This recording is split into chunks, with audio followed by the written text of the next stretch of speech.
Hi, this is Pete Lyons with Let's Play Salesforce, and today we're doing an Einstein Analytics video on SAQL basics. In this chapter, we're going to cover the union function, which will allow us to combine two different data sets, in our case, opportunities and quota data, to calculate a percentage to goal.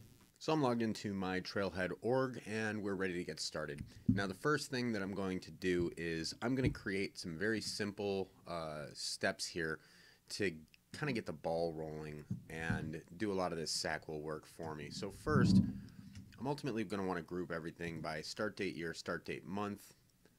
I'm going to want to group it by the username. I'm going to want the sum of quota amount. And then I'm going to want to kick that over to SAQL mode. So this base query right here is what I'm going to need to work with. And that's going to give me one row per user per month with their quota amount. So I'm going to copy this onto my text editor, and I'm going to go ahead and hit done, save that guy for later. Now I'm going to do the same thing on opportunity. Now you might have noticed that on my quota data I had the Salesforce username, which is not very useful to me. I am going to want their Salesforce, the actual human readable name. But that doesn't exist on my quota data set because I was sloppy when I loaded it. So I'm going to group by basically the same things. Close date, year, month, instead of start date. Then I'm going to group by username.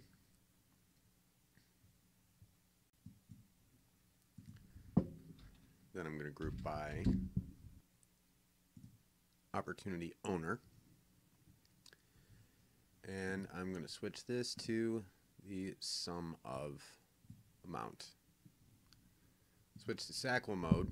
I've got a pretty similar query going on right here. So now I'm going to paste that other query back in. Now I'm going to zoom in my browser so you guys can maybe see this text a little bit better. So we've got our opportunity query at the top and our quota query at the bottom. Now let's just see what happens if I hit run.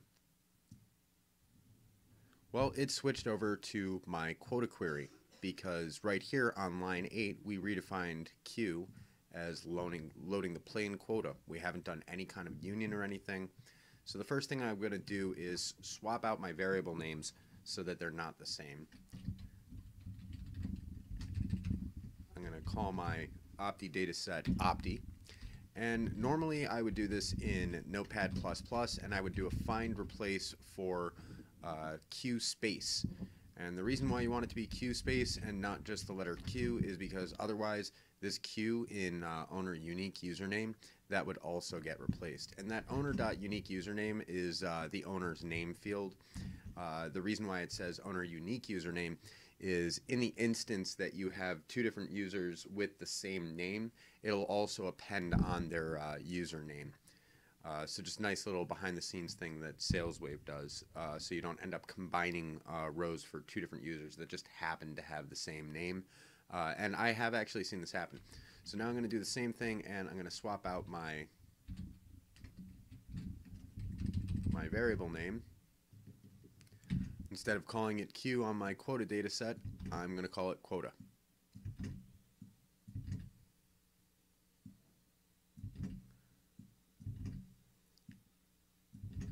I'm also going to delete the limit statements because they don't really serve much of a use in this case. And I did miss one right here.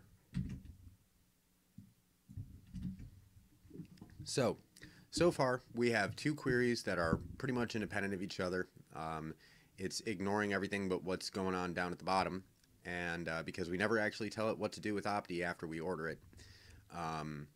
And so now we need to start combining them so that they're similar. So real quick, I'm going to get this guy out of here. Pay attention to the column headers. We've got start date year, start date month, username, sum of quota amount. Now I'm just going to Control X to get rid of the quota stuff for just a second. If we hit run, notice now I've got close date year month, I've got owner.username, opportunity owner, and sum of amount. So I can't currently union these together. This is effectively an append. And the reason why is because I don't have a sum of amount column on quota. I don't have any of these columns on quota. So I need to align them and create dummy values as necessary to make sure that we're going to have the correct kind of overlap. And then another thing to call out is you might notice that it says close date year month and it says opportunity owner and sum of amount, so we're actually able to leverage the XMD. The reason why we don't see that and we see just these garbage headers on the quota data, well, there's two reasons. One, I didn't create any XMD for this data set. And two, because it's only pulling in the XMD of the first data set loaded. So in this case, it's driving off of the opportunities XMD. So how are we going to deal with this misalignment? Well, first, I got to do something about this close date year. I need this start date year and start date month. I need that to take the shape of close date year month. So right here, this is what we project it as. So I'm going to take those two source columns, generate start date year and the tildes and start date month as start date year month, and I'm just going to replace it right here. Now it's close date year and close date month, but this is not the final reference to this. So if I hit run right now, it's going to throw an error. And the reason why is because it doesn't recognize start date year month in our order statement on the very next line, because we've already changed the name of that column header. So if I swap it out here as well, now the query should return. And again, even though we're loading quota data, because the opportunity data set was the first to be loaded in this query, we are leveraging the opportunity data sets XMD, and so we have a human readable close date year month as defined by that XMD. Alright, so we've got one column down, but now we need to add some placeholders for the different columns that only exist in one or the other data set. So I'm going to start by going up to the generate statement for the opportunity data, and I'm going to add a column that's going to put a 0 for the quota amount.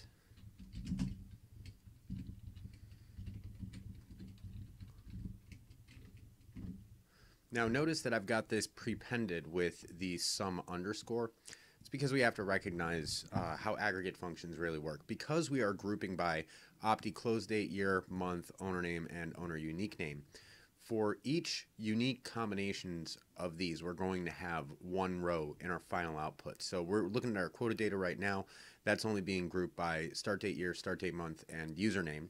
So for each combination of year, month, and username, we're going to have a unique quota value. But this is going to be a composite, an aggregation of all of the different rows that meet that criteria. So the system needs to know what to do with that. So if we look down at where that actually happens, we have the sum function, which takes one argument. It says, okay, what column do you want to sum up? And then we return that as sum underscore quota amount. And this is a system default that it's going to prepend with the aggregate function and an underscore, but you're by no means required to do that. It's also important to understand that when we reproject later, it no longer has a field quota amount. It now has the field sum underscore quota amount. So let's take a look at what that did for our Opptys. I'm going to get the quota query out of here temporarily. Control X. So now it's this sum amount, or generate sum function amount as sum underscore amount, generate 0 as sum quota amount. So if I hit run query, now I've got sum of quota amount, and see, because it's that sum underscore projection, it's smart enough to know that, you know, I don't know this field quota amount. It doesn't live within my data set, but because I see sum underscore, I know that the user probably wants me to put sum of right there. And that's our 0. So just to show where it's actually pulling from, if I put a 999 there, now our sum of quota amount is 999. So get that guy back to a 0 and paste back in our quota query.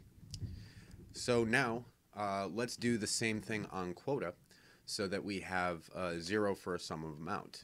And I'm just going to copy this one because I'm lazy, and I'm going to paste it at the end of my generate statement. Remember that each projection needs to be separated by a comma, and it goes in the order as thing that I'm looking at and column I want you to create. So comma 0 as some quota amount. Now if I just run this, it's going to throw an error, and the error that it's going to throw is that I can't project to some quota amount twice.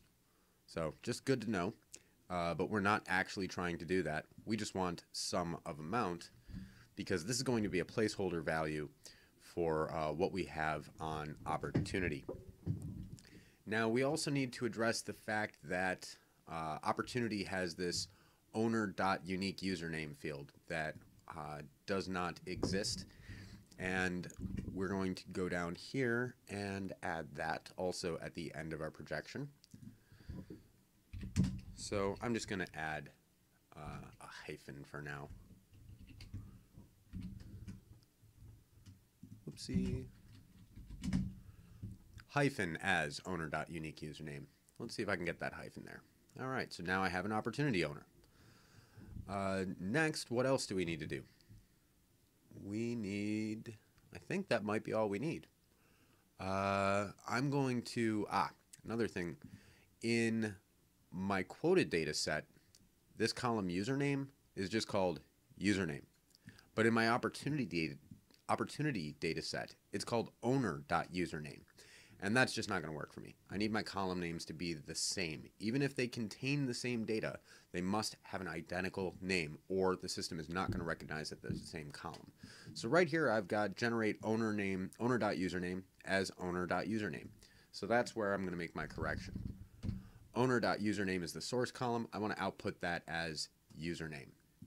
So now, if I delete my quota column or my quota data, I should get basically the same output, although it might be in a slightly different order. I would expect that just the only thing that's really going to change here is that my sum of quota amount and my sum of amount might be reversed. So let's see, unknown ID token, owner.username, hyphen as owner.username. Oh, nope, I know what made it mad. Right here, we're still ordering by it. So again, there's that other lesson. Once we change the name of a projection, we need to make sure to update it in any future calls in the query where it's being referenced again. So right here, that's what made it bad. So run that. Okay, so here are columns currently coming off of the quota data, and if I get rid of this query, the only thing that I would expect to change is maybe a subtle switcheroo to the column orders. And again, we see that opportunity owner, even though that's in the owner.unique username field, because we are drawing off the XMD of our opportunity data set because it was the first loaded. So Control X to remove that temporarily. Go ahead and hit Run Query. And yeah, the only difference is that we inverted the position of those two columns. So it looks like these tables are now identically structured. They have all of the same columns. No, they don't have to be in the same order, but they do have to have all the same columns. So let's union these using our union statement.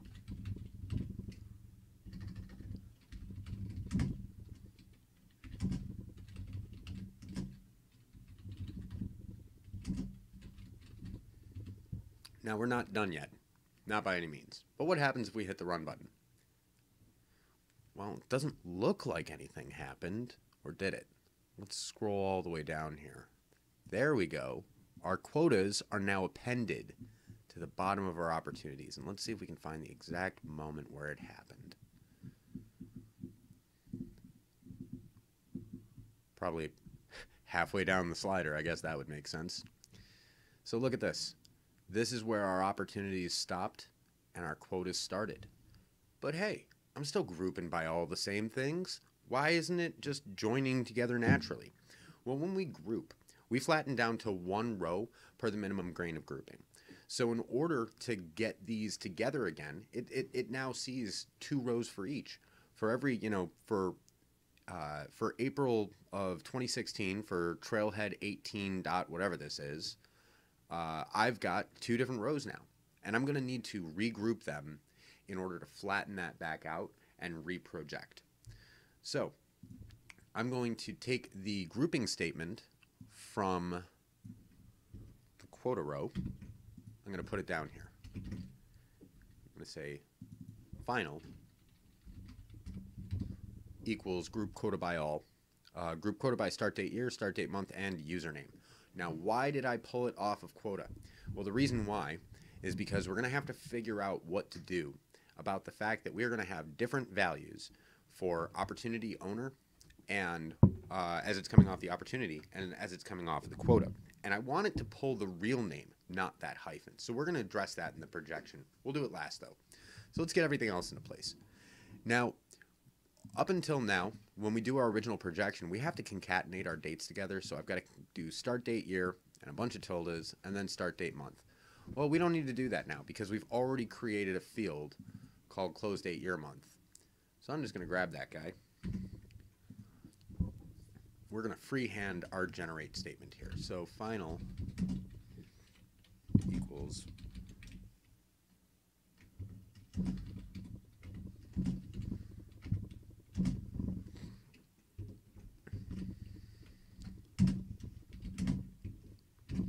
generate close date year month as close date year month.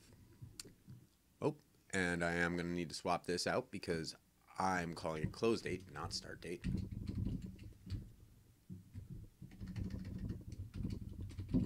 So now I'm going to generate close date year month as close date year hyphen close date month as close date year hyphen close date month.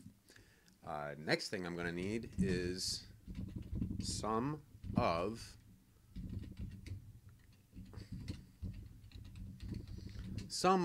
some amount. And the reason why is because I didn't project to amount. I projected to some amount. So if I'm going to reproject, I need to do it based off of the new field name. Because if I just try to do this on some amount, it's going to say that amount doesn't exist. Because it stopped existing when I started calling it sum underscore amount. Now we're going to do the same thing with quota amount. Oops, but I've got to do as sum underscore amount. So now I'm going to do the same thing with quota amount. And I'm lazy, so I'm just going to copy this one. And I'm going to add the word quota.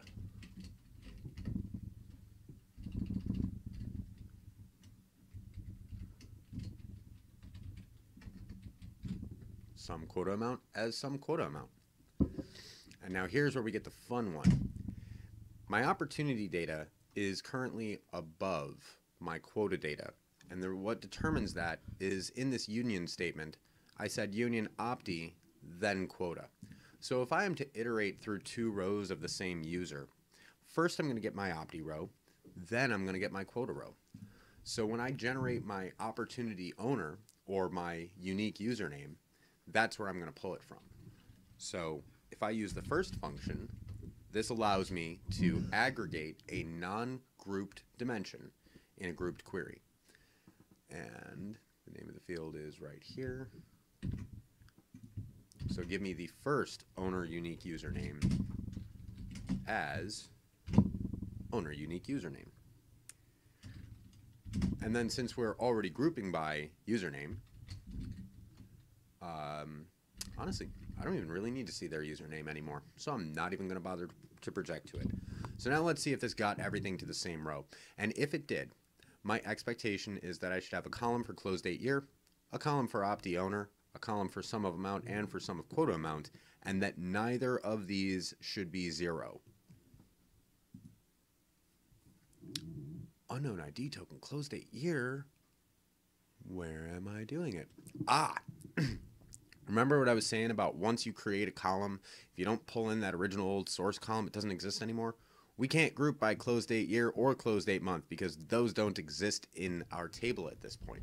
We have to group by the concatenated value. There we go. That debugged it.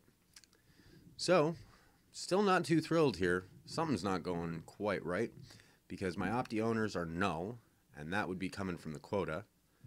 My sum of amounts are all null. Ah, here's our issue. We didn't group the union statement here. We grouped quotas. There we go. That's much better. So the issue there, we said final equals union, opti, and quota, but then we said final equals group quota. And we're not trying to group the quota. That's going to take us all the way back to the last time we referenced quota, which would be the value at this order statement. So we needed to group final by final. So there we go. Now we've got our sum of quota amount. We've got our sum of opportunity amount. We've got our owner. We can link directly to the Salesforce record if we want. So we're starting to look pretty good here. I think, though, that this means that we can get rid of that username that I added there. Actually, I think it's going to throw an error because it's going to say that I have to project to the grouping. Nope, still works. We don't actually need it, as long as the values are the same. All right. So now our next trick is we're going to create a calculated column, because I did promise that we were going to calculate our percentage to goal. So what is that going to be? It's going to be our sum of quota amount, and we are going to divide our sum of amount into that, and then put the whole thing in parentheses and multiply it by 100. And I think this ought to give us a quota percentage. No, it really doesn't like that at all. Maybe it needs to be inside the parentheses. Ah, I didn't tell it what to name the column.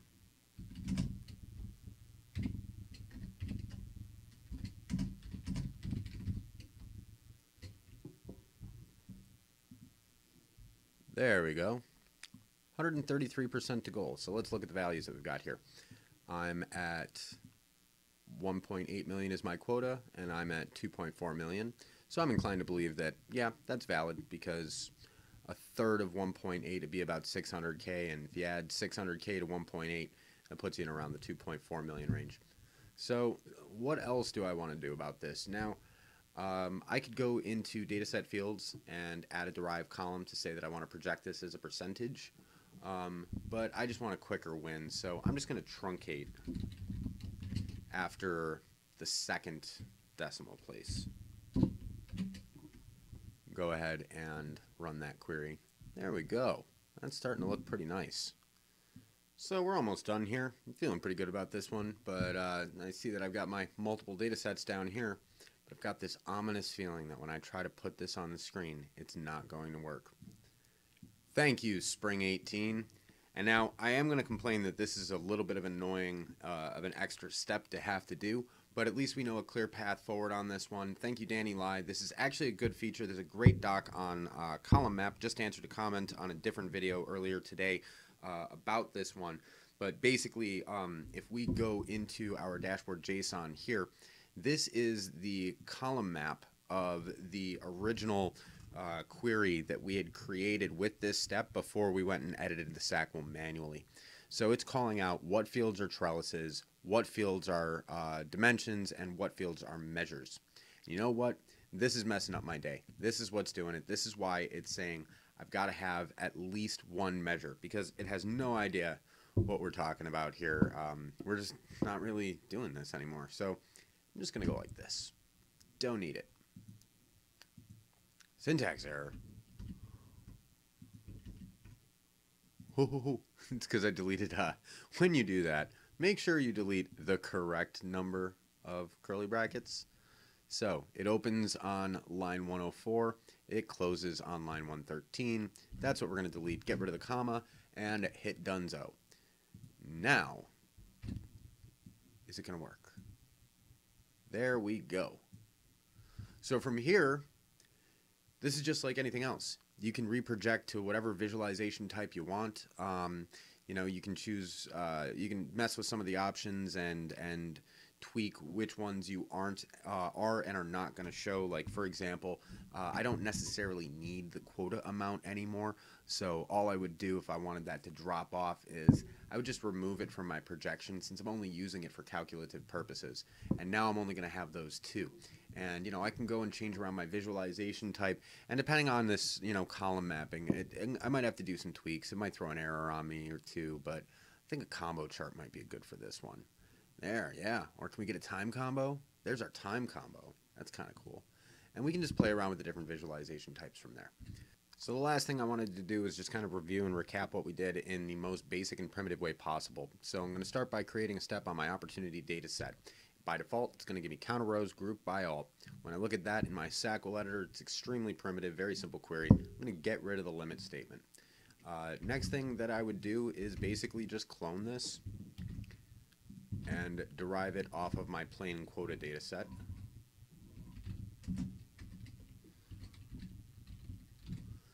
Now when I hit run, I should expect to see the output of that quota query. So that 667 is going to change, and it changes to 290 because that's how many rows of quoted data I have. So then if I was to do this, well, first I need to rename these variables, otherwise it's not going to know that it's something different. Doesn't matter what I name them. The name of the variable should be something that helps you remember what exactly is going on here. So next, Q3 equals union Q comma Q2. What does this give us? This now gives us one row with a count of 667 or 677 for our quotas or for our Opptys, one row with a count of 290 for our quotas. And if we wanted those to be the same value and not have duplicate rows, we would do this.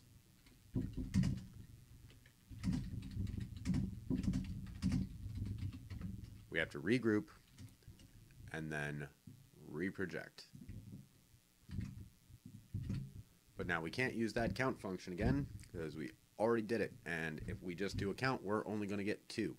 So I would actually want to do sum of count. And my expectation is that this is going to be 677 plus 290, which would be just, I believe, 967, maybe. And it's not. So I have no idea where we went wrong on that one. But yeah, it looks like we're back to, here is where we went wrong. Q3 equals group Q by all. No, it equals group Q3 by all. There's my 967. So this is the union statement in its most simple permutation. So that concludes tonight's video on the union function within SAQL. This is probably one of the best use cases of when you're going to want to use SAQL instead of a data flow based solution. Check out my video on Advanced Data Modeling Part 2, Children on a Common Grain, and this will tell you a little bit about how to append different data sets into a single data set from a data flow perspective, but be mindful that this can produce difficult to explore results if your users don't have a good grasp on how that data set works. So again, this is probably going to be one of your default use cases for when you are going to need SAQL at a dashboard level. So I hope you enjoyed this video. If you did, please like, subscribe, and tell a friend. As always, thanks for watching.